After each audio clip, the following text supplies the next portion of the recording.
Hello, powerful people. This is Velvet Tea with RSP. Today I have unusual breaking news, and so this is one of the more unusual videos because I don't usually do these, but this is important, so I want to let you guys know what's going on.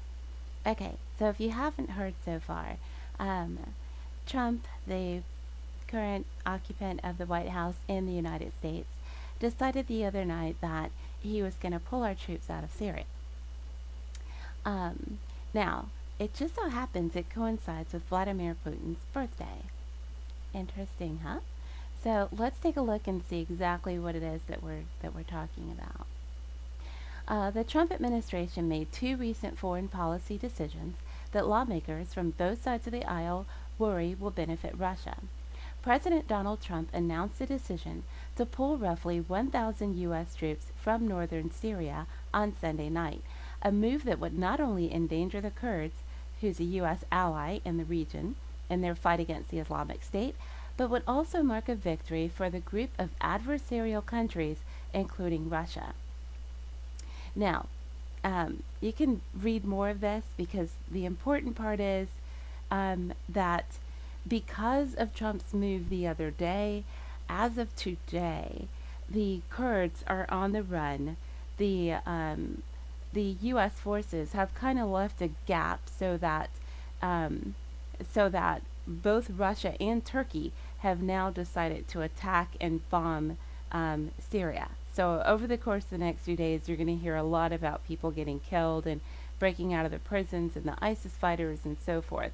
Even though the Syria issue might not seem like a big deal, it is a huge deal when it comes to prophecy, so let me clue you in as to why.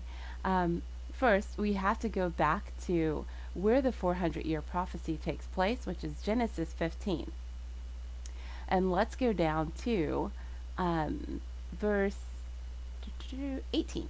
And the same day the Lord made a covenant with Abram, saying, Unto thy seed have I given this land from the river of Egypt unto the great river, the river Euphrates.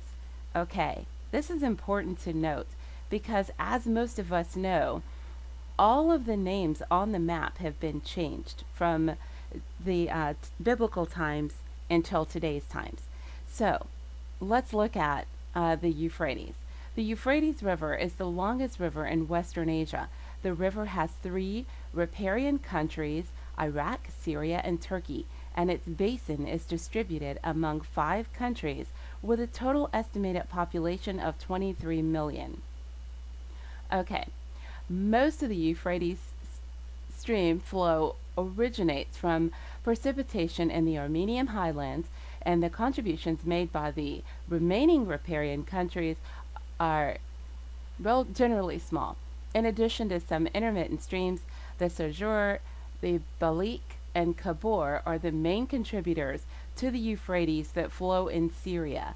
Okay, that's a clue that Syria is one of the lands that's on the Euphrates River. And according to the promise in Genesis 15, that includes the Promised Land. Okay, so what exactly was the Promised Land area? Which is Canaan from the old days. Where's the modern day Canaan now? The area known as Canaan in ancient times covered parts of modern day Israel, the Gaza Strip, and the West Bank. Ancient Canaan also occupied parts of the coastal regions and areas of Syria, Lebanon, and Jordan. In the Bible, Canaan was known as the Promised Land. So if we pop back over briefly and look at what it actually said in Genesis 15, there's a long list that starts with this land from the river of Egypt unto the great river Euphrates. And then it goes on to say the Canaanites, the Cadmonites, the Hittites, and so forth and so on. So why is this important? It's important because in order for us to go into the Promised Land, the current occupants have to be removed from the Promised Land. So when you're looking through Scripture, you'll find that as things start to come together in these final days, as we get closer to the judgment, and I'm going to cover the things we need to do now, that we need to start now in order to bring on the judgment, because we're at a pause, as it were, in which there's some action steps that we need to take as the judgment in order for the judgment to kick in, because several things have to happen. One is, well, like I said, I'll make another video on it, but one has to do with the women have to start calling on the Most High for deliverance. And two, and don't worry, there are scriptures to back all this up. I'm not just making this up off the top of my head. Two, the land has to be cleared out for us to be able to go in it. Now, that's going to take a little while. That's not something that's going to happen overnight. That's going to happen during the time of the judgment. Three, the ensign has to rise, as in notifying the land that, you know, who the true Jews are and so forth. Now, the ensign doesn't really come on the scene until judgment has already begun. So he's not, it's not like the story of Moses, where Moses shows up first and then the plagues. Of course, I'm going to try to do an overview video sometime this week, if possible, that will kind of provide an outline of what to expect so we know what we're looking for. Because things like this is important to note in the news.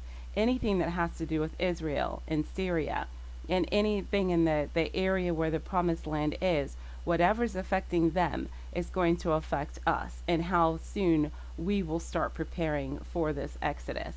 So I just thought I'd bring that breaking news to you. It is definitely time to rejoice. Now, on the downside, I don't know anything about the Kurds. I have no idea what group they're related to, and I feel bad that they are now being attacked.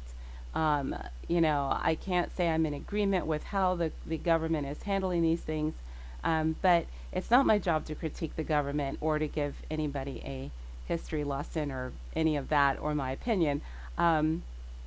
All I can tell you is when things happen in prophecy, I will try my best to post it and let you know where it is in prophecy so you can see what's unfolding in the time that we're in. Well, to that end, I hope this is informative.